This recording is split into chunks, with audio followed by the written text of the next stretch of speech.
ইউক্রেনীয় লোককাহিনীতে ভিডমা বলতে এমন নারীকে বোঝানো হয় যিনি অন্যদের অজানা জ্ঞান ও দক্ষতার অধিকারী।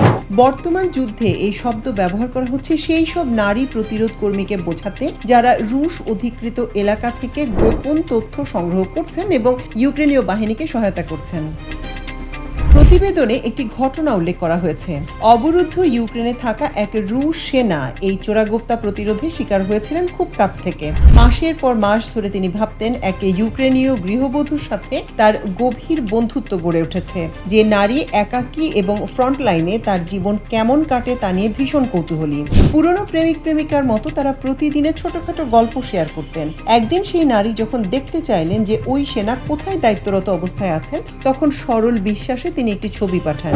সেই ছবির ব্যাকগ্রাউন্ডে খুব আবছাভাবে তাদের ক্যাম্পের একটি মানচিত্র দেখা যাচ্ছিল।